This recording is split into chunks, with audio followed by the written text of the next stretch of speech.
YouTube, welcome back to the channel. It's your boy TKK, and today we're going to actually be doing a review on the LG 65-inch C9 OLED. Now, there's some interesting talking points about this particular TV. It is the first of the current trilogy, which led up to the C1. If you haven't checked my review on that, I just posted last week an in-depth review on the C1. You can check that out right now.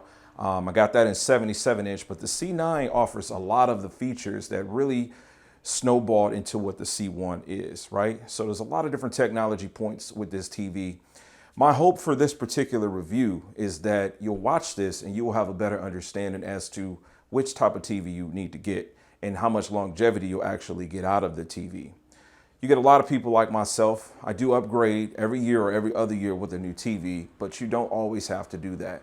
So you got to know the right things to be looking for. So today we're going to go over talking points such as viewing angles, nits of brightness, how light can affect the actual room in which you're watching the OLED TV. There's a reason that I have the blind open now. And we're going to watch all of that after this intro.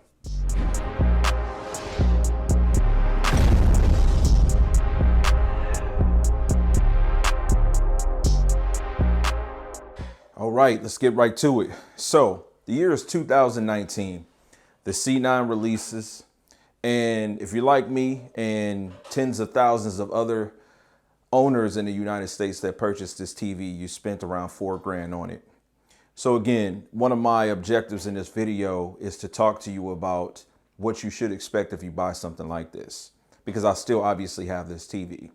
This TV is the successor of the C8, and that was an amazing TV for picture quality. Really, really good stuff.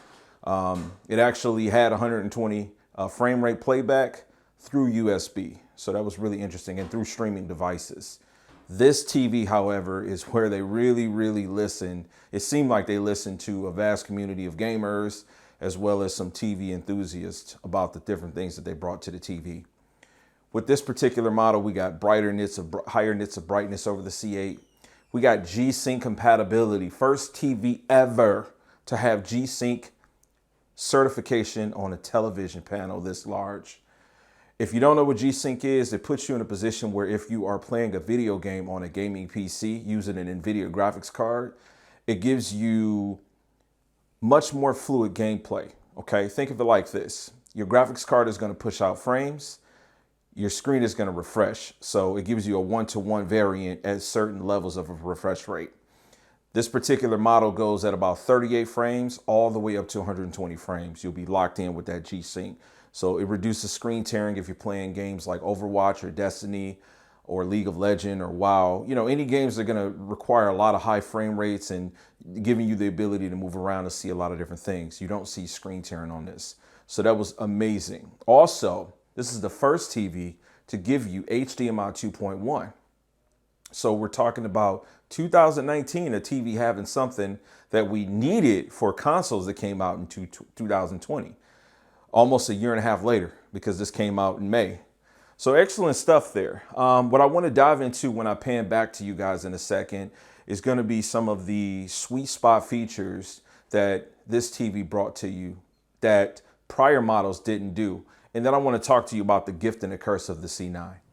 Okay, so if you didn't check out my last week review that I did on the C1, please check it out. Very educational.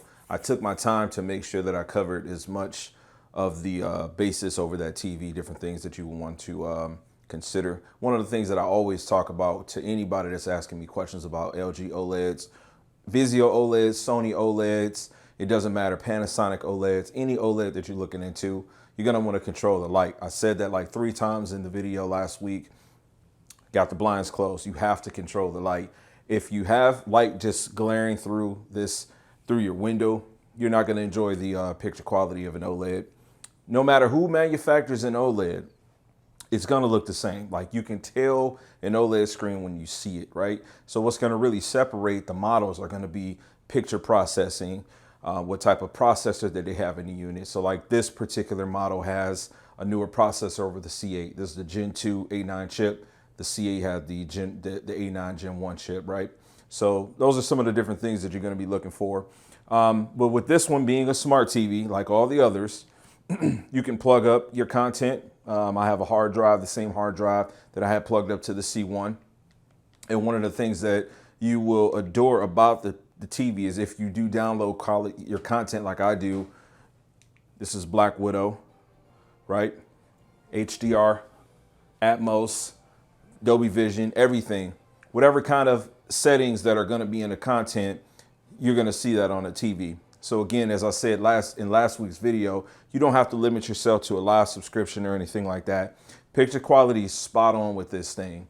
And it hasn't reduced any at all with the CX or the C1. So you're always going to see amazing picture quality. Now, when you get to that level of researching and trying to become an enthusiast with picture quality, you have to understand that in order to get the most out of your TV, it's going to come down to you controlling the room space that it's in. So it's the light. And it's also going to come down to professionally calibrating this thing, right? So you can do a soft calibration and mess with the settings and the sharpness and the color and the saturation. That's fine.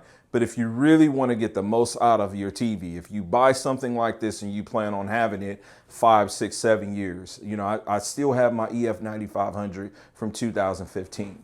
I still have my Samsung JS 9500 from 2015. If you get a TV and you feel like that TV is the TV for you, it's okay to get it calibrated. Run it for a few hundred hours, maybe 1,000, 2,000 hours actually. Run your favorite movies, play some games on it, and then take it to someone to get them to your house so that they can actually calibrate it if you want to get the most out of the picture quality. We're going to talk about the gift and the curse of this particular TV next.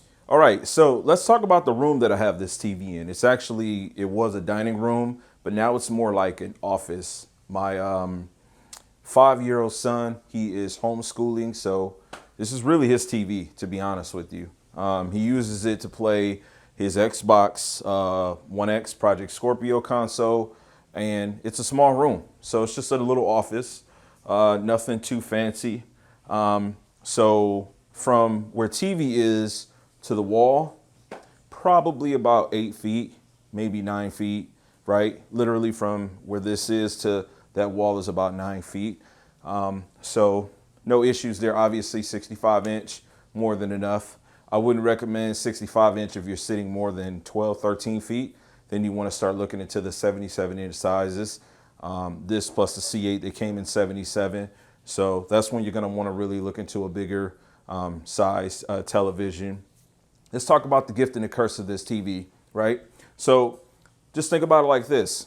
Every time one of these TVs come out, there's almost always going to be a group of people questioning if it's worth buying the new TV or if it's worth just getting the older model. Never fails, always happens. When the C1 came out, the CX was the conversation. When the CX came out, the C9 was the conversation. When the C9 came out, the C8 was the conversation. I think it's only been reduced when this TV came out though, because this TV over the C8 offered you HDMI 2.1, offered you a new processor, right? These are things that you just normally don't get with TVs. Normally, it's just a slight peak in brightness that you're getting. But this TV came out in 2019, and it offered you support for Xbox Series X, PlayStation 5, and RTX 3000 series graphics cards. That's the gift. The curse is this. This technology came out a year and a half before you can even utilize it. So imagine spending $4,000 on a TV, $5,000 on a TV, depending on the size you got, and you're literally taking advantage of prior generation of technology. You're not able to really take advantage of 4K at 120 frames per second because there's no RTX 3000 series cards out. There's no Series X Xbox out. There's no PlayStation 5 out. So everything that you're doing on the TV is literally older, right? That's the curse. That is the curse. And that is the risk that you run every time you buy into bleeding edge technology. So you have to make sure that you're doing the research. That's the point of the video. What I'm saying to you, I am telling you that you have to make sure that you have a clear understanding as to what you expect to get out of your TV. Don't go buying the most bleeding edge TV panel that you see just because it's trending on ratings or Twitter or whomever your favorite TV blogger, even if it's me. If I'm that new guy for you that you're like, I'm going to listen to what that guy's saying, you don't got to go buy stuff just because I said it. You need to research what you have that's going to be connected to this. Don't make the mistake that many people make buying bleeding edge just because it's bleeding edge. All right, we got to talk about sound. This is something that I did point out with the C1 as a part of the review because it's a selling point to a lot of TVs of 2021. However, 2020, 2019, and years prior, these TVs did not have great sound. They did not. I don't care if they said they had Harman Kardon speakers. The LG EF9500 6-year-old TV has Harman Kardon speakers, allegedly good speakers, not good speakers. Depending on the TV that you buy, most TVs that you purchase, you're going to want to invest some kind of sound system. Realistically, I probably should have a sound bar in here because what ends up happening is, without me catching any kind of copyright, I have to turn this TV up extremely loud. It's at 100. And I mean, it sounds like a pair of desktop speakers, honestly. There's not going to be any real significant separation of sound. The picture quality is all there, but literally this thing is like a monitor, right? So obviously, research your room, understand how far you're going to be sitting from the TV, understand what your expectations are. Go get a demonstration, whatever your local big box retailer might be that's in your area. Get some kind of a demonstration so you can see what stuff sounds like.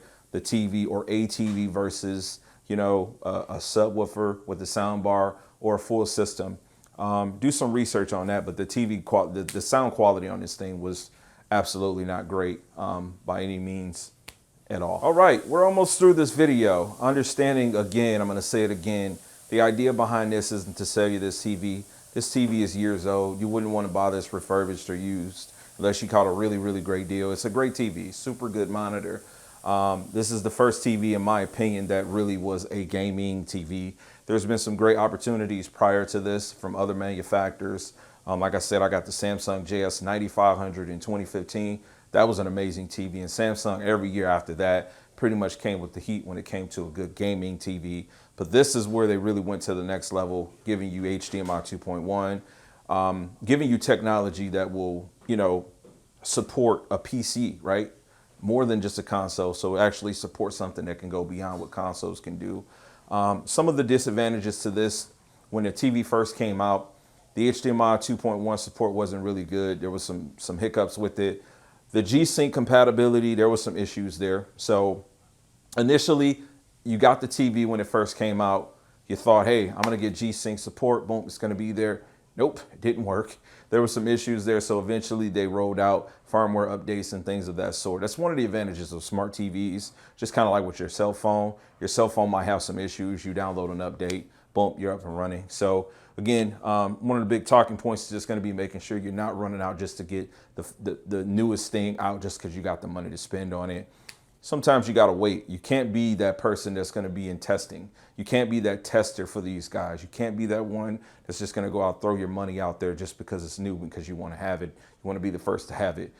That's just something, a trend that gets a lot of people caught up, and it makes them impulsive buyers, impulsive shoppers. You buy something like this, you expect it to be great because of what you paid for it, because of what you heard about it previous, right? But you just never know. Whenever there's some new stuff introduced, and understand, most new TVs, when they come out, it's not going to be leaps and bounds. This was leaps and bounds. This over the C8 had leaps and bounds, new hardware that had never been tested with anything else. So there was a testing phase with this. Fortunately, we got past it. They redeveloped the software, pushed the firmware out, and things got a lot better. Now, going to the CX, great TV there too. Used it, awesome TV there. Wasn't anything really leaps and bounds. They improved in game mode. That's when they start making that a little bit better.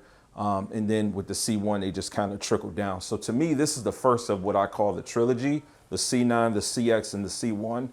All really great packages when it comes down to catering to the gamer. They already got all the TV picture quality settings there that you would need if you're an enthusiast to get it calibrated. But these three TVs have done the best job of looking out for the gamer, the console gamer, the PC enthusiast gamer. It just doesn't get any better than this. So have a few more talking points to close this video out in just a second. All right, and to close, all that I'm saying here is that you got to do a lot of research whenever you're looking to getting yourself a TV. But understand that if you get the right TV, you will have that TV for a long time. I've had a couple of people that motivated me to want to make this video. I've had a couple of subscribers or viewers, if you will, that asked me, hey, TKK, what's the difference between the C9, because I heard you said you had it, and the C1? It's kind of difficult to just really give you a comparison between the two, because there's always going to be a jump in technology that separates A from C, or A from B, or A from D, right? But the biggest thing is that if I didn't get the C1, if I didn't get a CX, I would still be enjoying the C9 because of a lot of the different things that it had. It has Dolby Atmos, it's Dolby Vision, HDR obviously is there. It's thin bezel, beautiful picture quality. I use a sound system, so the TV sound doesn't bother me, does not bother me at all. So I would have been fine with that. It has G-Sync compatibility. Again, first TV to do it. Has HDMI 2.1. So since I finally got myself an Xbox Series X and a PlayStation 5, I would totally be fine using this TV still to this day. So it was a great investment for me. Now, my 5-year-old is using it. It's in his study room, but it is getting utilized. But if I needed this to be my main driver, this is a great investment. What about you? When you buy your next TV, make sure you do the right research. Ask the right questions. The right questions are going to be, what am I going to use it for? Is it going to future-proof me? Because this literally was future-proof. 2019, you bought something that was made for consoles that came out in 2020, for graphics card that came out in 2020s. Future-proof technology. It's really good stuff there. New Bluetooth. Alexa's implemented there. So a lot of great things there. So if you guys have any questions about this, the C1, or any other TVs, let me know, man. I'm pretty enthusiastic with this field. Leave them in the comments. I will stalk them. I will answer your questions. And until next time, Max Love.